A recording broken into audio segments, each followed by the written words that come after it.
นะครับที่เราใช้กับโทรศัพท์ไร้สายทั่วไป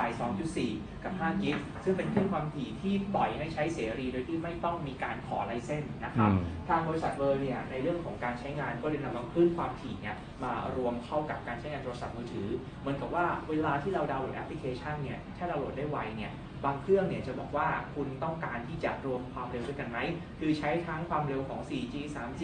แล้วก็ความเร็วของ Wi-Fi เข้าด้วยกันแต่ของเวอร์นะครับเฉพาะที่เวอร์เนี่ยมีคลื่นความถี่5 กิกะเฮิรตซ์ที่นำมาใช้รวมเข้ากับเทคโนโลยีของโทรศัพท์มือถือทำให้ในการดาวน์โหลดเนี่ยถ้าจะบอกว่าเราใช้แค่3เทคโนโลยีในการดาวน์โหลดเนี่ยตอนนี้เราใช้ทั้งหมดเลยนะครับไม่ว่าจะเป็นของ Operator AIS D-Tag ที่เมืองไทยนะครับเราก็ใช้ Wi-Fi ด้วยไม่ว่าจะ connect กับ Wi-Fi ที่ไหนก็สปีดมารวมเข้าด้วยกันแล้วยังมีตัวไมโครเซลล์ที่เป็นของ 5G เนี่ยมารวมเข้าด้วยกันอีกดังนั้นทำให้ความเร็วในการใช้งานเนี่ยมันมากขึ้นไปมากกว่าปกติเลยนะครับแต่ว่าต้องแยกให้ออกระหว่าง 5G ที่เป็น 5G กับ 4G นั้นไม่ใช่ 5G เราคือ5 GHz ที่เป็นคลื่นความถี่ที่นำมาใช้งานเพิ่มเติมนะครับนั่นก็คือเทคโนโลยีของเวอร์ที่นำมาเพิ่มเติมเข้ากับโทรศัพท์มือถือของเรานะครับไม่ต้องขอไลเซนส์สามารถที่จะใช้งานได้ทันทีเลย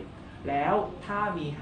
5G เยอะๆมี small cell เยอะๆเนี่ยนั่นหมายความว่าโทรศัพท์ทุกเครื่องเนี่ยเมื่อเปิดไปปุ๊บเนี่ยเชื่อมต่อเข้ากับเซลล์ไซต์ของเราเองเนี่ยของเวอร์เองเนี่ยทุกเครื่องที่เป็นโทรศัพท์ของเวอร์ก็สามารถที่จะใช้งานอินเทอร์เน็ตได้ไม่มีค่าใช้จ่ายใช้งาน voice ที่เป็นเสียงได้ไม่มีค่าใช้จ่ายนะครับเหมือนกับว่าเวลาที่ไปต่างประเทศเนี่ยเราเปิดขึ้นมาเนี่ยโทรศัพท์เราเชื่อมต่อเข้ากับเน็ตเวิร์กเราเลือกเน็ตเวิร์กว่าจะต่อเข้ากับเน็ตเวิร์กของอะไรอย่างไปญี่ปุ่นก็ NTT Docomo เราเลือกเน็ตเวิร์กได้เองเป็นฮ่องกงก็ต้องเลือกเน็ตเวิร์กแต่ถ้าเป็นของเวอร์เนี่ยเราจะมีเน็ตเวิร์ก default เน็ตเวิร์กมาตรฐานอยู่แล้วที่เป็นของเวอร์เองนั่นแหละครับเมื่อเชื่อมต่อแล้วก็จะสามารถใช้งานได้โดยที่ไม่ต้องเสียค่าใช้จ่ายนะครับนั่นก็คือเทคโนโลยี 5G ของเวอร์ครับ